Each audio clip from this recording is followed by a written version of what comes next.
Assalamualaikum warahmatullahi wabarakatuh. Di sini kami akan sedikit menjelaskan tentang tugas kami, yaitu tugas di modul 3 tentang modul Vensim.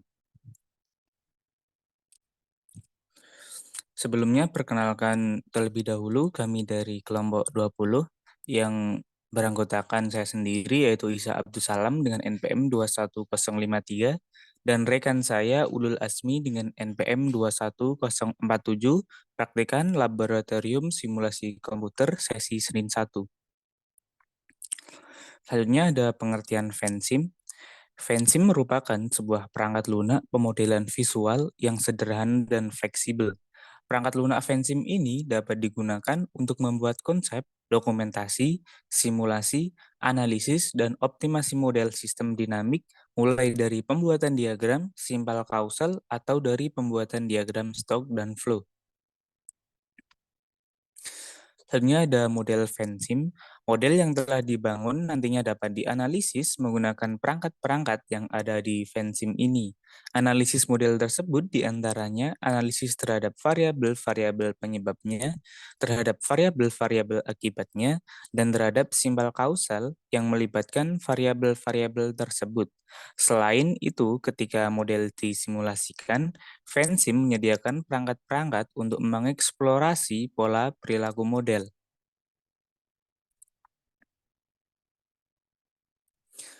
Selanjutnya ada variabel workbench. Variabel workbench sendiri ini merupakan variabel dalam suatu model yang telah Anda pilih dan ingin Anda dapatkan informasinya lebih lanjut. Misalkan bagaimana perilaku dinamika variabel tersebut. Selanjutnya ada control panel. Jadi di panel kontrol ini membolehkan Anda untuk mengubah nilai setting awal yang mengatur operasi Vensim PLA, seperti variabel workbench, mana yang dipilih atau dataset yang dimasukkan. Selanjutnya juga ada output Windows. Output Windows ini ditampilkan dengan mengklik pada salah satu tombol Analysis Tools, yaitu Tool Analysis. Tool Analysis ini mendapatkan informasi dari model dan menampilkan informasi tersebut dalam suatu jendela sebagai diagram, grafik, atau teks, bergantung pada perangkat tertentu yang dipilih. Selanjutnya ada penjelasan tentang studi kasus. Jadi kebutuhan air bersih meningkat seiring dengan berkurangnya air bersih yang tersedia pada suatu wilayah. Faktor penyebabnya adalah akibat dari populasi manusia yang selalu bertambah, berkurangnya wilayah untuk resapan air, dan eksploitasi sumber air. Desa Kedangkulut adalah desa, salah satu wilayah pedesaan di Kecamatan Cermai, Kabupaten Gresik.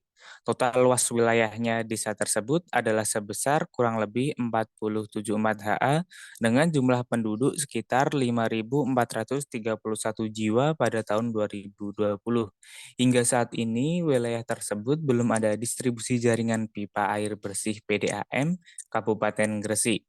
Sehingga untuk kebutuhan sehari-harinya dalam menggunakan air, masyarakat memanfaatkan telaga khusus atau embung serta air tanah. Perlu diketahui juga proyeksi dan dinamika untuk kebutuhan air masyarakat desa Gedang Kulut yang dibutuhkan untuk kehidupan sehari-hari. Jadi Vensim PLA ini adalah software yang digunakan untuk membentuk model simulasi kebutuhan air bersih masyarakat desa Gedang Kulut. Penelitian ini bertujuan untuk mengetahui prediksi kebutuhan air bersih berdasarkan jumlah penduduk di Gedang Kulut. Di sini saya akan menjelaskan software tentang analisis kebutuhan air penduduk desa Gedangkulut.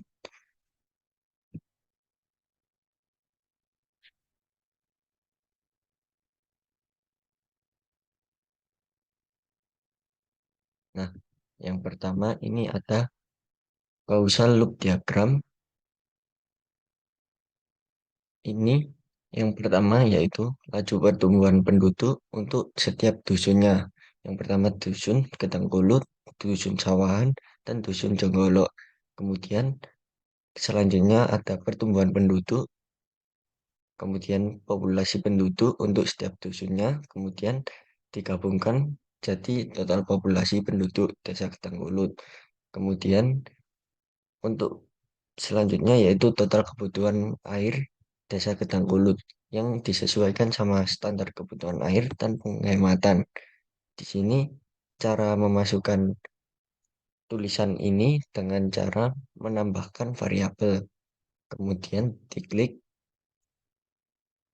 contoh laju. Nah, ini caranya.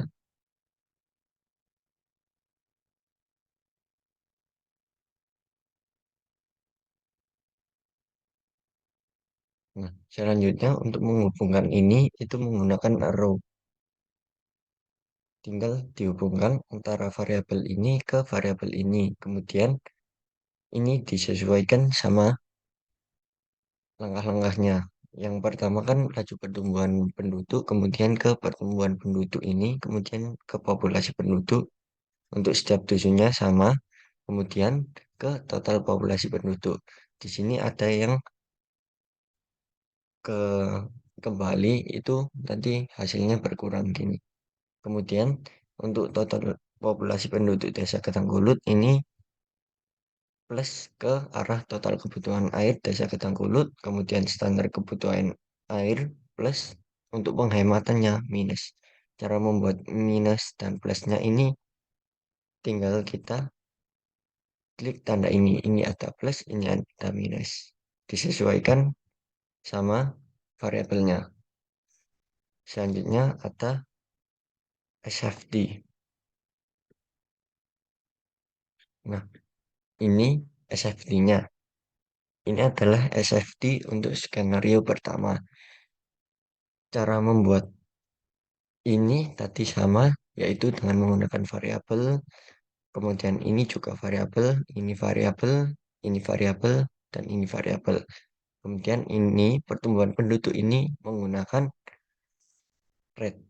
Kemudian untuk populasi penduduk ini menggunakan level. Ini caranya membuatnya menarik dulu level.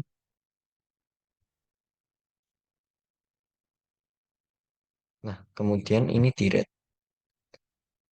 diarahkan ke sini. Nah, ini ditulis terserah.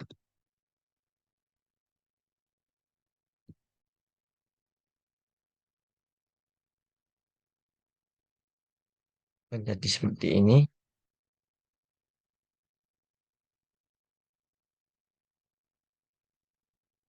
Nah, ini sudah dibuat seperti ini dan udah di arrow. Ini diisi dengan menggunakan equation. Nah, 0,013 ini yaitu persentase dari laju pertumbuhan penduduknya.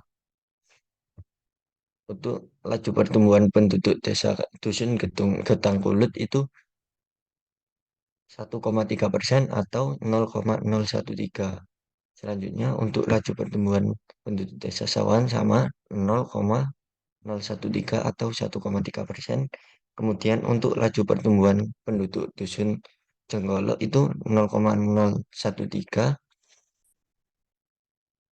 atau 1,3%. Nah, selanjutnya ini ada pertumbuhan penduduk dusun Getangkulut. Nah, ini itu nanti laju pertumbuhan penduduk dusun Getangkulut dikali dengan 3.530. Ini adalah jumlah penduduk pada tahun 2020-nya. Kemudian pertumbuhan penduduk dusun Sawan itu sama laju pertumbuhan penduduk dikali dengan jumlah penduduknya pada saat tahun 2020.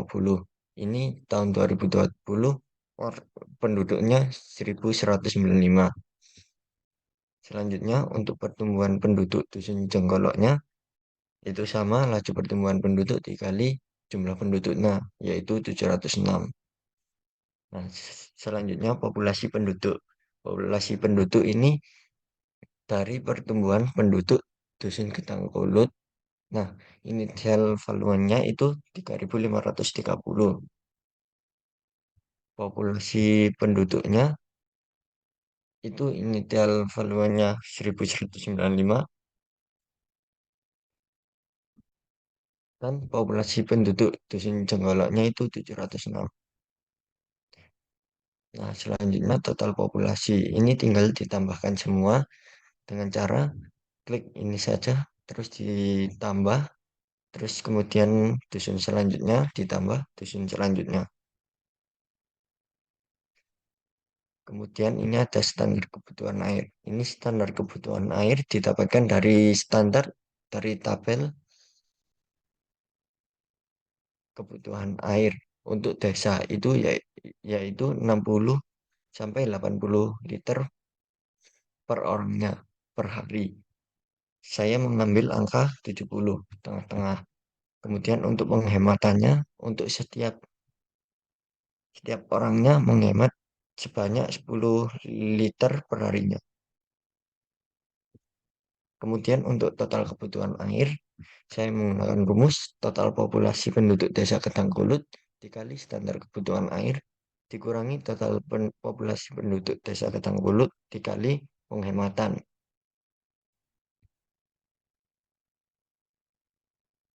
Selanjutnya bisa kita running. Caranya dengan ini di blok dulu, kemudian disimulate, yes. Kemudian kita blok lagi, kemudian kita lihat grafiknya. Nah, grafiknya akan jadi seperti ini. Ini adalah hasil total kebutuhan air penduduk desa Gedangkulut untuk setiap harinya.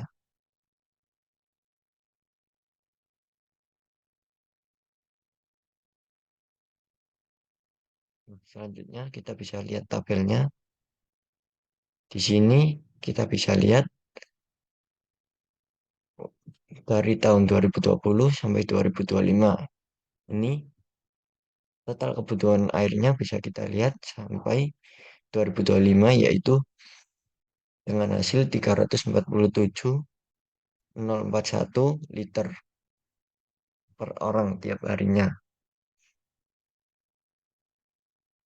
Selanjutnya untuk skenario kedua. Skenario kedua sama isinya, cuma hanya diganti laju pertumbuhan penduduk desa Gedangkulutnya diganti 1,5% atau 0,015.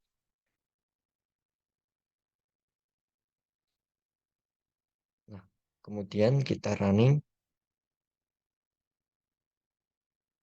simulate, kemudian yes.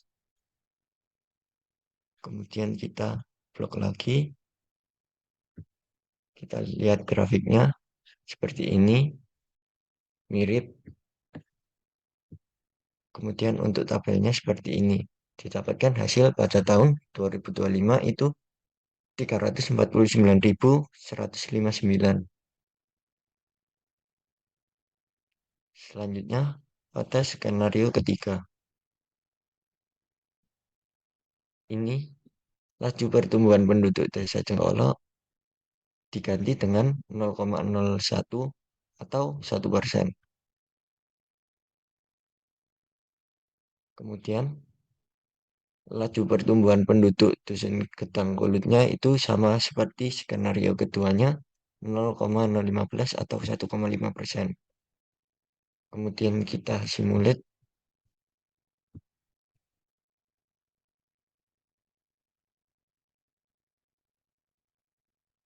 bisa dilihat pada grafiknya, itu mirip grafiknya.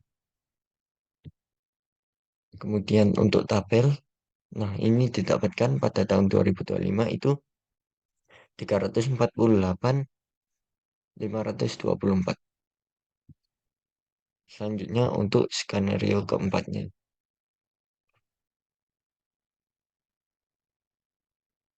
Di sini saya mengganti penghematannya jadi 5 liter per orang tiap harinya. Nah, untuk laju pertumbuhan dusun Gedang Kulutnya Saya ganti seperti skenario tiganya 1,5% atau 0,015. Kemudian untuk laju pertumbuhan penduduk dusun Jenggoloknya itu 0,01 atau 1%. Kemudian kita simulate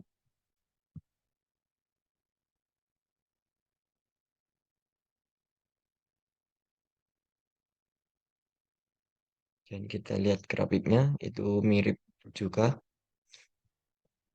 Nah, untuk tabelnya didapatkan pada tahun 2025 sebesar 377.567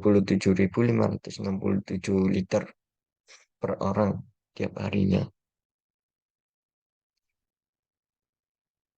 Jadi untuk memprediksi sebaiknya menggunakan skenario keempat ini karena dengan ini penduduk tidak akan mengalami kekurangan lagi karena didapatkan hasil paling besarnya yaitu sebesar ini.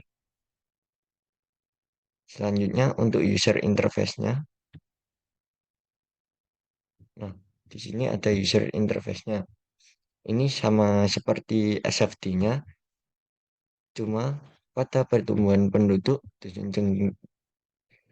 Ketangkulutnya ini dihilangkan perkaliannya untuk semua pertumbuhan penduduk. Ada desa sawahan juga dan dusun Jenggolotnya juga. Dan yang lainnya tidak ada yang diganti lagi. Sama seperti SFT. Nah, kemudian ini caranya menggunakan e-object. Kemudian klik ini,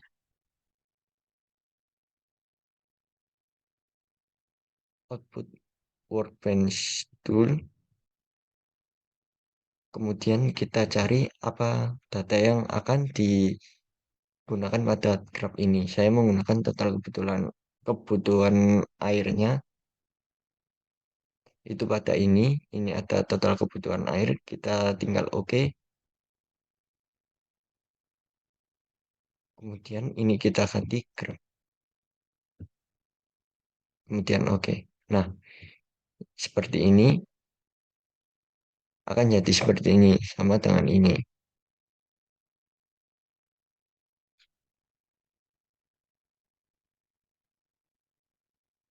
Selanjutnya cara untuk membuat ini itu sama melalui e-object, kemudian input slidernya. Nah, ini dipilih yang konstan. Di sini saya mencoba menggunakan penghematan, kemudian oke. Nah, ini ada ranging from.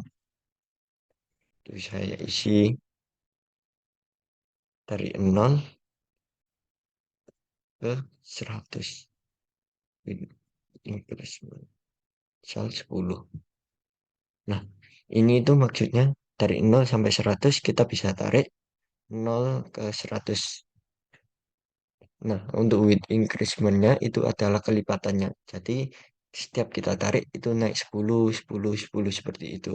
Contoh, kita bisa oke ini.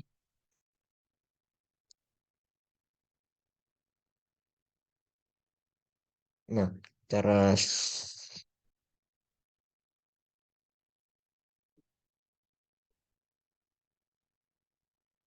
selanjutnya ini beda dari yang SFT tadi. Di sini untuk membuat SFI-nya kita sintetis SIM-nya.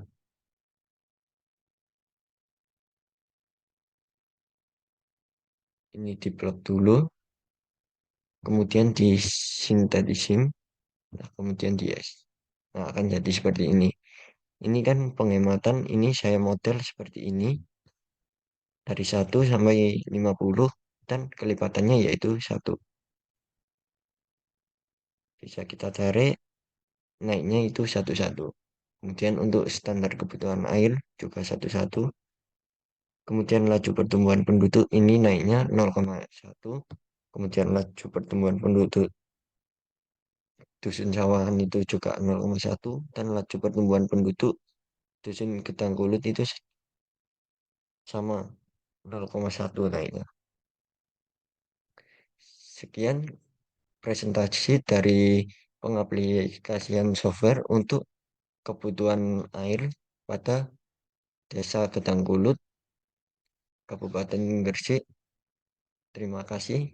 Selanjutnya akan dijelaskan oleh teman saya pada kesimpulan. Kesimpulan, jadi berdasarkan hasil analisa di atas, didapatkan kesimpulan sebagai berikut. Yang pertama, skenario keempat merupakan skenario terbaik karena total kebutuhan air bersih di Desa Gedangkulut dapat diprediksi secara akurat agar tidak mengalami kekurangan dalam menyiapkan ketersediaan air bersih, yakni pada tahun 2020 sebesar 353.015 liter, tahun 2021 sebesar 357.925 liter, tahun 2002 sebesar 362.836 liter, tahun 2003 sebesar 367.346 liter, tahun 2024 sebesar 372.657 liter, dan tahun 2005 sebesar 37567 liter. Untuk kesimpulan yang kedua yaitu jumlah penduduk dapat mempengaruhi kebutuhan air bersih pada suatu daerah manapun. Kebutuhan air bersih selalu meningkat seiring dengan bertambahnya jumlah penduduk. Untuk kesimpulan yang ketiga adalah variabel-variabel yang terdapat dalam sistem dapat dilihat dari causal loop diagram. Causal loop diagram dapat mengidentifikasi variabel-variabel yang terlibat dalam sistem, mengungkapkan kejadian hubungan sebab dari variabel-variabel sistem ke dalam bahasa gambar, dan mengetahui arah hubungan variabel. Variabel-variabel tersebut antara lain populasi penduduk, penghematan, dan standar kebutuhan air bersih.